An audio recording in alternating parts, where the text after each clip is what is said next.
Well, in desperation, I broke open the old bearing that was used at the top of this pulley and took the balls out of that thinking, hey, I'll use those, but because they looked like they were the same size, but these are 343 thousandths of thereabout. These are, looks like these are 11/32 ball bearings or metric, I don't know. And these I had already checked, these are definitely 5/16ths, the 3125s. And then when I was about to give up, I found my bag of new ball bearings, and I ended up getting 6 of them. So I only look like I'm missing 1 or 2. So I think what I'm going to do now is, since I know I have 6 brand spanking new ones, I think what I'm going to do is I'm going to take all of these out and give them a good look-see and see. I'm going to pick the 6 worst ones, if I can find 6 that look like they've got scrapes or anything on them under magnification, and replace them with these 6 brand new ones. These ball bearings actually look like they're in pretty decent shape, so I will save those. I don't want, I've got a jar here where I've started to collect just that type of thing, so I can the reason why I'm saving these is because if I run into a situation like this in the future, I'd like to be able to check and see if I've got something really good, because it turns out these little ball bearings are expensive. Okay, I was wrong. I can't swap out 6 bearings, 6 of the old ones, because I have to make up for the couple that are missing. Of all the ball bearings in there, a couple had little tiny specks on them here and there, but this is the only one that showed some real damage. Alright, so at this point I've loaded a whole bunch of the balls in there, and I've pretty much tried alternating, so I get about 3 of the original balls between each one of the new balls. And I've gotten to the point where I've got this small space right here that's not quite large enough for another ball. So the question is that space supposed to be in there or not? I actually think that by design what's supposed to happen is that if I pull up on this a little bit, I can get one more ball in there, and then I think what's supposed to happen is it's supposed to be like that, and then this race will go down on top of it, and I'm not positive, but that's what I'm hoping is the case. Alright, so the next thing I need to do is I need to lube this thing up. Well, I could use white lithium grease. I've also got multi-purpose grease, and over here I've got, this is the Coastal Premium High Temp grease. That's good for spindle bearings on wheels, but I'm actually going to go with something else. I have this packet of high performance grease that came with a universal joint, was left over, and I find that a lot of these greases that they pack with these are pretty good quality, so I've decided that's what I'm going to use in this particular application. One other note as I start to pack the grease into this bearing, I did end up omitting one more ball and going with the space, because I noticed that when I had the other ball in there, it was forcing the whole ring of balls out far enough so it wasn't contacting the middle of the groove on this inner part. So I'm confident now that that was one ball too far, so to speak. So, you know, I say pack. I'm not really packing it as much as just trying to make sure there's ample enough grease in there to coat everything when it starts running.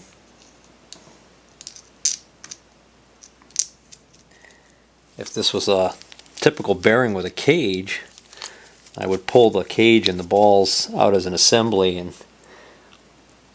knead the grease with my fingers and literally push it into the spaces in between.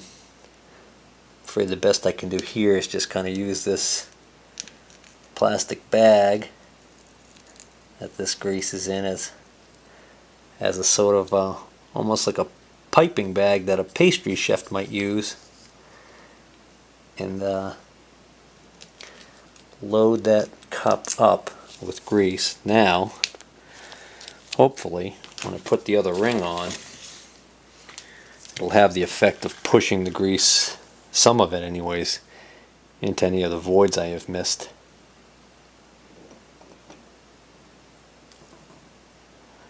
Of course, the temptation is that it wants to push the grease out through this gap.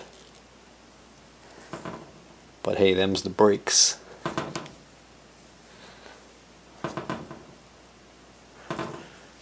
Alright, that's getting a little tight. I gotta tap it down on each side, alternating like I did before. Alright, that is far enough to expose the threads so that I can put that locking ring in. So now, let me got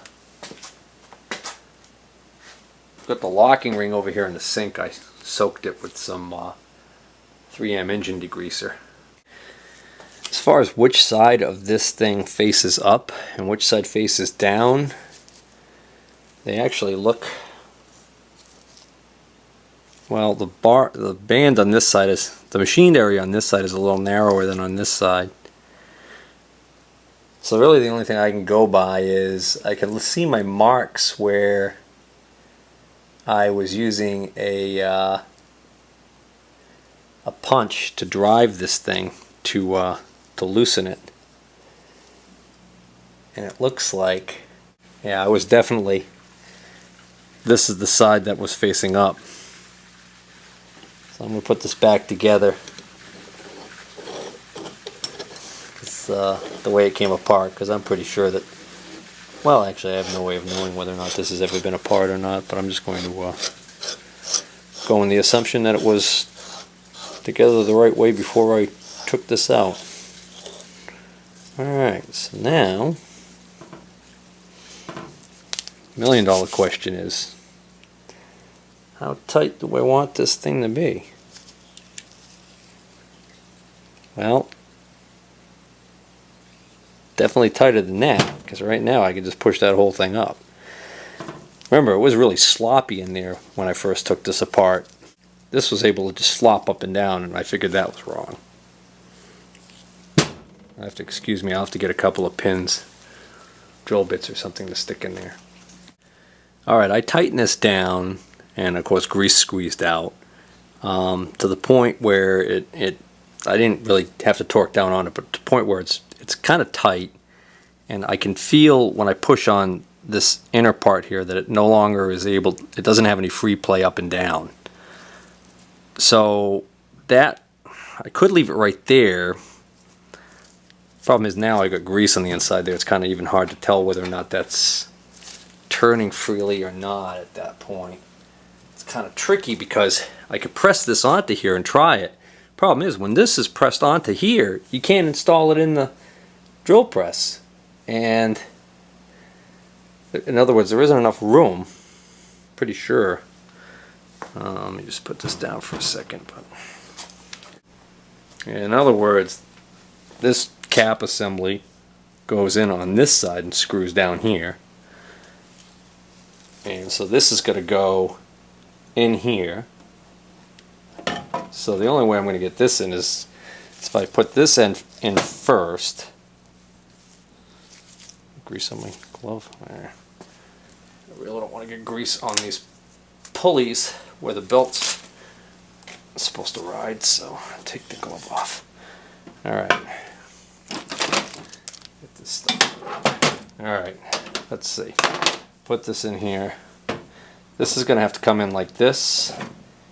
Goes in, and you can see it's just barely enough room to clear this. So I don't think, might be wrong, but I don't think I can put this on here first and then try and get it in there. Well, what the hell.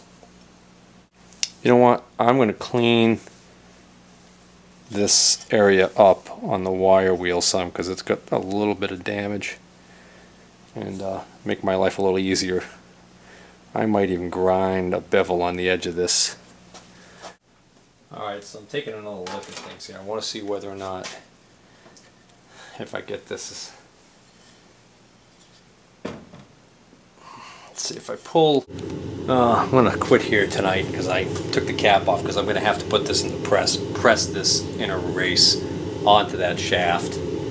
Then put the cap back on, tighten it, and then install it into the head.